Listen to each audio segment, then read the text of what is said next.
You have been chasing the wrong thing, and it has cost you years.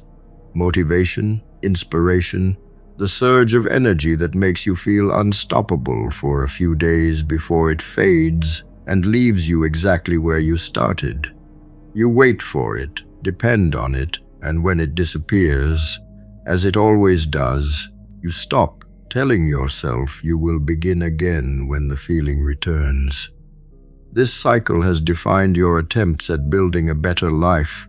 These bursts of enthusiasm followed by long stretches of nothing, and you have never questioned whether the feeling you keep chasing is even the thing that produces results. It is not, and the trait that actually matters is one you have been ignoring entirely. Look at the men who succeed and notice what they are not. They are not the most brilliant, not the most talented, not the most naturally gifted in the room. Often they are unremarkable in every flashy category, lacking the genius you assumed success required, and yet they pull ahead of more talented people again and again. This confuses you because you were taught that talent and intelligence were the engines of achievement. They are not. Something quieter and less glamorous is doing the work, a trait that gets no attention because it looks like nothing from the outside, and the men who have it are quietly dominating the men who do not. Consider your own scattered efforts and the pattern they reveal. You start things and abandon them. You have great ideas you never execute. Your days lack structure, your goals lack follow-through, and you drift from one intention to the next without ever building the consistent daily action that turns intention into result. You blame a lack of motivation, a lack of passion, a lack of the right opportunity.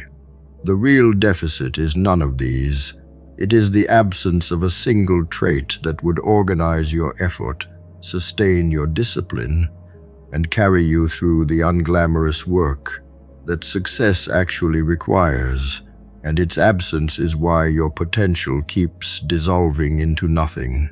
Psychologists studying human personality identified 5 core traits that describe how people differ, and one of them predicts success more powerfully than any other across nearly every field that has been studied. Conscientiousness, they call it. The trait of self-discipline, organization, and steady goal-directed effort. Not intelligence, not charisma, not talent, but conscientiousness stands as the strongest personality predictor of career achievement, outperforming the flashier qualities everyone assumes matter most. The research is remarkably consistent. Across profession after profession, the conscientious person, the one who shows up and does the work reliably, tends to rise above more gifted people who lack that steady discipline. Understand what this trait actually looks like in practice, because it is not exciting. Conscientiousness is the person who does what needs to be done, whether or not they feel like it, who maintains order and structure, who follows through on commitments long after the initial enthusiasm has faded.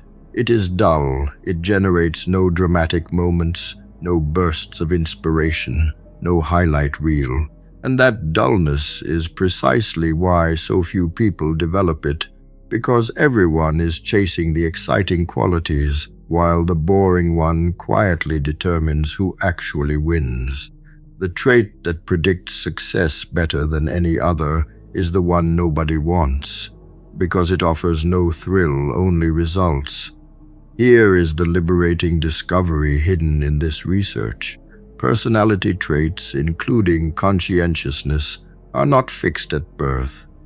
They can be developed, strengthened, built through deliberate practice over time, which means the single most powerful predictor of success is a trait you can actively cultivate rather than one you either have or lack. You are not stuck with whatever level of discipline you currently possess.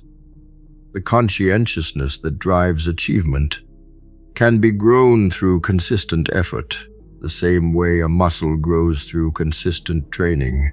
And this means the door to success is open to anyone willing to build the trait rather than wait to be born with it.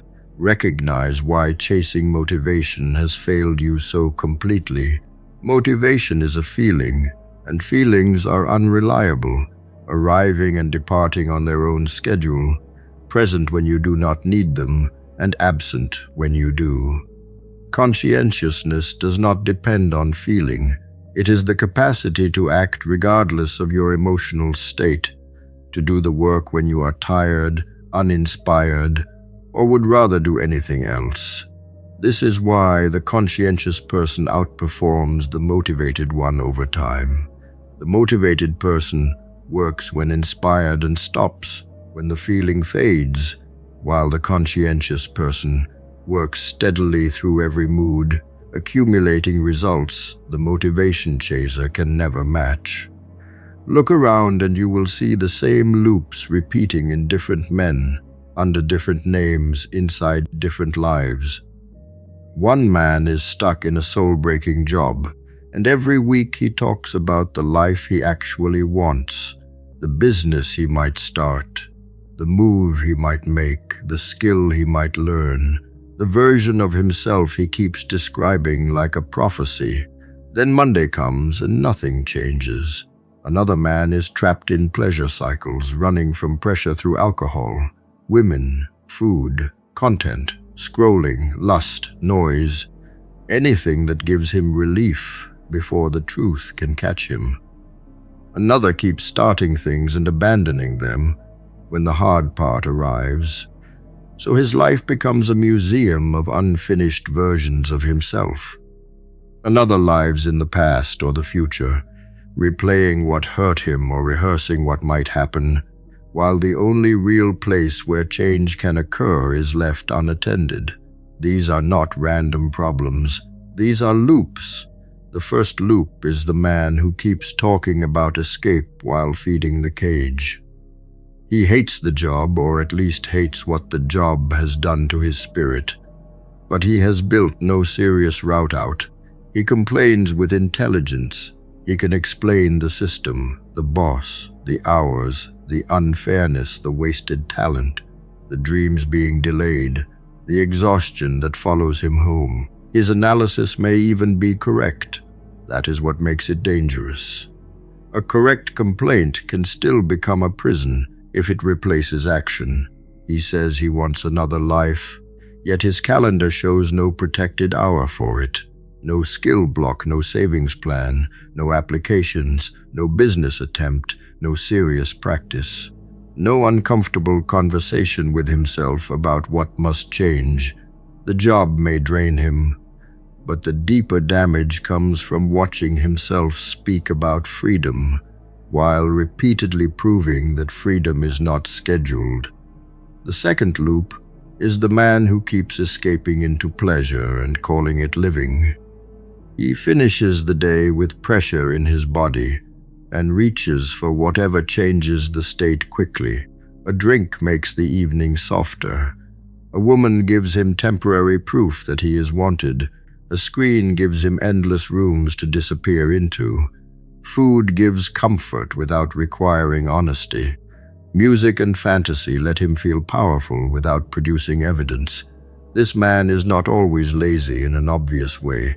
He may work, dress well, speak well, even appear confident, yet his private life is ruled by relief. Every time reality presses too hard, he reaches for a small exit. The problem is not enjoyment. The problem is being owned by it. Pleasure becomes poisonous when it stops being a reward and becomes medicine for a life he refuses to fix. The third loop is the man who cannot finish. He starts with heat, speaks with conviction, buys the tools, makes the plan, feels the identity entering him, and for a short time he believes this is finally the version that will stay. Then the early excitement fades and the work becomes plain. Repetition asks for payment. Correction exposes weakness. Results arrive slowly. Nobody is impressed yet. At this point, his mind starts searching for a cleaner path, a better idea, a stronger strategy, a new direction that still has the emotional shine of a beginning. He calls it pivoting, learning, exploring, evolving. Sometimes those words are honest. Often they are just expensive disguises for quitting. A man who keeps jumping ship eventually becomes skilled at beginnings and useless at completion. That is a dangerous kind of ambition, because it feels active while producing very little weight in the real world. The fourth loop is quieter, because it takes place inside the mind. One man keeps living in scenes that are already gone. He replays the mistake, the insult, the betrayal, the missed chance, the person who left, the version of life that did not happen. Another man is dragged forward by fear, worrying about outcomes that have not touched him yet, building entire punishments out of events that exist only in thought. Past and future can become drugs when the present feels too demanding. The past gives him pain he already knows. The future gives him anxiety that feels like preparation. Both can protect him from the one place that actually requires action. This hour, a man cannot train in yesterday. He cannot build inside tomorrow. He cannot repair his life from a memory or a prediction. The present moment is the only ground under his feet, and many men spend years refusing to stand on it. Once you start seeing these loops, you become different, not happier immediately, more aware. That awareness has a cost. You begin noticing when someone is not really speaking, only repeating a script he has said for years. You notice when a man calls himself unlucky while protecting the habits that keep him exactly where he is. You notice when pleasure has become a leash. You notice when a new plan is only another way of avoiding the old unfinished work. You notice when your own mind is using regret or anxiety to avoid the task sitting in front of you. This is where ambition becomes uncomfortable. A blind man can drift and still feel innocent.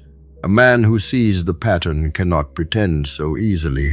Awareness removes the softness from excuses. It does not fix you by itself, but it makes unconscious failure much harder to enjoy. Human psychology loves loops because loops reduce effort. The brain prefers a familiar pattern, even when that pattern is damaging, because familiar pain feels more controllable than unknown growth. The man in the draining job knows the rhythm of his misery. The pleasure-driven man knows where to find relief. The chronic starter knows how to get the high of a fresh identity without waiting for mastery. The overthinker knows how to escape into mental time travel instead of touching reality. Each loop gives something back. That is why it survives. A man does not repeat a pattern for no reason. He repeats it because it provides relief, identity, distraction, protection, or a temporary feeling of control. The question is not simply, why am I stuck? The sharper question is, what reward am I still getting from the thing that is ruining me? The Stoics were cold about this because they understood attention as a form of command. A man does not control everything that happens around him, but he is responsible for what he repeatedly hands his mind, body, and hours over to. If a job is crushing him, he may not be able to leave tomorrow, but he can start building leverage tonight. If pleasure keeps ruling him, he can remove the triggers before the weak hour arrives. If unfinished projects keep piling up, he can choose one and make completion the only acceptable proof. If the mind keeps wandering into past and future, he can bring it back through the body, through breath, through work, through one action that exists in the room. Philosophy becomes useless if it stays beautiful. Its value is command. It asks a man to stop being a passenger inside his own repetition. A practical man does not try to destroy every loop at once. That becomes another performance. He identifies the one that is currently taking the most blood from his life. If the job is the loop, the rule becomes simple. 1 serious hour every day for escape, skill, money, applications, business, or study before entertainment is allowed. If pleasure is the loop, the weak hour gets redesigned, because temptation is strongest when the environment has already voted against you. If quitting is the loop, the man chooses one project and finishes it badly if he must, because completion teaches a lesson excitement never will. If mental time travel is the loop, he stops treating every thought as important and returns to the task his hands can actually touch. A loop is broken by interruption, not by hatred. One clean action repeated long enough begins cutting a new path. This is the cost of ambition. You have to become aware enough to lose respect for your own excuses. That is not a comfortable gift. It makes certain evenings harder to enjoy. It makes cheap pleasure look cheaper. It makes empty talk sound louder. It makes half effort feel insulting. It makes the present moment feel heavier because you can no longer pretend it is meaningless. A man who wants more must pay with clarity. He must see the job loop, the pleasure loop, the unfinished loop, the past and future loop, and then he must have the nerve to identify which one has been using his face.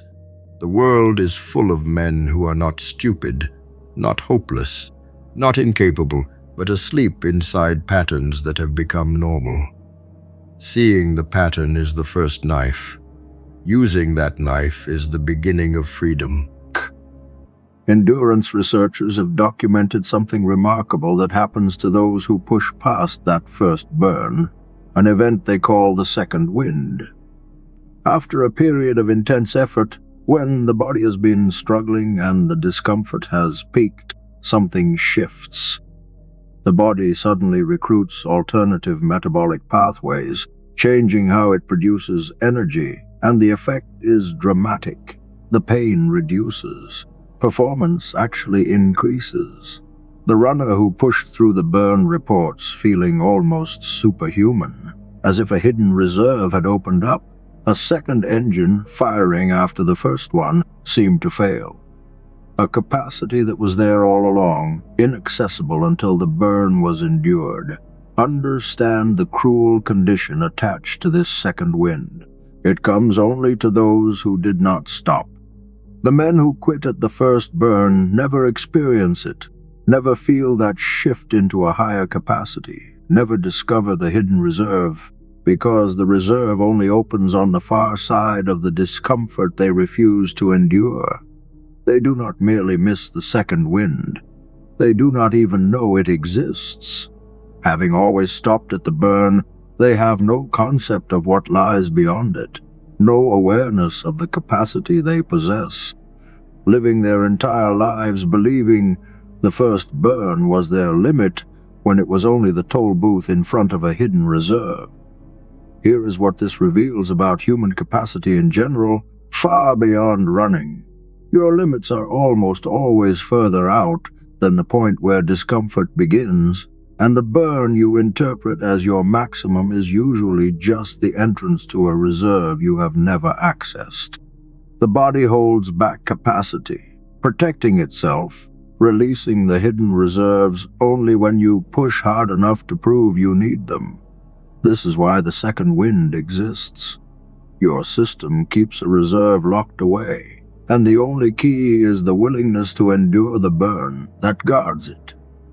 Refuse the burn and the reserve stays locked forever, its existence unknown to you. Recognize the pattern this creates in the men who never push through. They live entirely within the first portion of their capacity, the part available before the burn, never suspecting that a larger reserve waits just beyond the discomfort they always avoid. Their sense of what is possible is artificially small, capped at the threshold of effort they refuse to cross, and they build their whole lives around this false ceiling. They are not actually limited. They are only unwilling, and the unwillingness has convinced them of a limitation that does not exist, keeping them small in a way they cannot even perceive, because they have never glimpsed what lies past the wall. Consider what the first burn actually is, reframed correctly. It is not a stop sign, but a gate. Not the end of your capacity, but the price of admission to your hidden reserves. The discomfort is the cost, the toll you pay to access the second wind, the barrier that separates the men who discover their full capacity from the men who never do. Understood this way, the burn changes meaning entirely. It stops being a warning to retreat and becomes an invitation to push, a signal that you are approaching the gate behind which your greater capacity waits. The pain was never telling you to stop. It was telling you that you were almost there. Understand how this applies to every domain of effort in your life. The second wind is not unique to running. The same structure appears in work, in discipline, in any sustained effort. A first burn where everything in you wants to quit, followed for those who push through by a shift into a higher capacity that felt impossible moments before. The project that seemed unbearable becomes manageable once you push past the initial resistance. The discipline that felt crushing opens into a reserve of will you did not know you had. The pattern repeats everywhere, and everywhere the reward waits on the far side of the willingness to endure the burn. See the choice that defines which kind of man you become. Pay the cost of the first burn, endure the discomfort that makes everyone else quit, and you gain access to capacities you did not know existed, discovering a version of yourself that lives beyond the wall. A serious life needs lines that are decided before pressure arrives. If you wait until the opportunity is shining in front of you, your judgment will already be compromised. Hunger is a skilled lawyer. It will argue that one lie is strategic, one betrayal is necessary, one ignored warning from the body is discipline, one missed promise to someone loyal is the price of building. The argument will sound clean because desire knows how to dress itself in noble language. That is why a man must draw his borders early. Health does not get traded for vanity. Integrity does not get sold for access. People who love you without using you do not get abandoned for temporary applause from strangers. These rules are not softness. They are command. They stop ambition from becoming a wild animal running loose through the life it was meant to strengthen. The body is not an enemy of ambition. It is the instrument through which ambition enters the world. Treat it badly long enough and it will collect the debt. A man may ignore sleep, training, nutrition, sunlight, recovery, and stress signals because he wants to believe his mind can dominate the body forever. That fantasy ends brutally. Energy drops, focus weakens, mood becomes unstable. The work begins taking longer because the engine is damaged. He becomes easier to irritate, easier to tempt, easier to break under pressure. Some men call this sacrifice when it is really poor maintenance. Discipline is not abusing the body until it fails. Discipline is building a body that can carry the mission for years. The bigger the life you want, the stronger the vehicle must become. A king does not poison his own horse before battle and call it courage. Integrity is even less negotiable because once a man starts selling pieces of his character, the prophet never feels as clean as he expected. The first compromise may look small. He exaggerates a result, hides a truth, uses someone, takes credit he did not earn, stays silent when silence protects him, says yes to something he knows is wrong because the reward is near. Nobody may notice immediately. That is not the same as getting away with it. The inner witness notices. After enough compromises, confidence becomes performance because the man knows what is under the surface. This is why dishonest success has a nervous quality. It needs protection. It needs stories. It needs enemies to blame. Real power is cleaner. A man who keeps his word can stand without remembering which mask he wore last. No ambition is worth becoming someone you would not trust. Relationships require colder judgment than people think. Not every relationship deserves protection. Some people love your weakness because it keeps you available for their own disorder. Some rooms must be left. Some bonds are built on habit, guilt, fear, or shared decay. Leave those without romance. But do not confuse necessary separation with careless neglect of the few people who have stood near you without conditions. The mother who prayed for you. The brother who tells you the truth. The friend who wants you strong, not useful. The woman who loves the man beneath the performance. The family member who would answer at midnight. These people are not obstacles simply because they need time, presence, or loyalty. Ambition that makes a man cruel to the loyal is not greatness. It is insecurity dressed as destiny. The small currencies are different. Pay those without whining. Comfort is a small currency. So is convenience. So is sleeping in when the body does not need it. So is eating for mood instead of energy. So is wasting the evening to avoid silence. So is being liked by people whose standards you do not respect. So is the pleasure of explaining your plan instead of building it. These are easy things to surrender once a man understands the exchange. Give up some ease and receive a stronger body. Give up cheap stimulation and receive a cleaner mind. Give up ordinary pleasure for a season and receive proof that your word has weight. This is the trade, not the soul for success, not health for applause, not character for access, the lower comforts for a higher life. Learn the currency before you enter the marketplace. Ambition becomes dangerous in the right way when it is governed by hierarchy.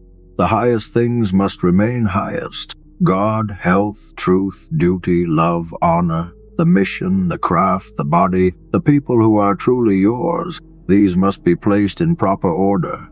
Without order, everything starts competing in the same room and the loudest desire wins. A man with hierarchy can work hard without becoming possessed. He can sacrifice without becoming reckless. He can say no to pleasure without becoming bitter. He can say yes to rest without becoming soft. He can pursue greatness without letting greatness become an idol that demands blood from everything sacred. This is what many driven people never learn. They think the answer is more force. Often the answer is cleaner order. Force without order destroys what it touches. Force under order builds empires inside a man.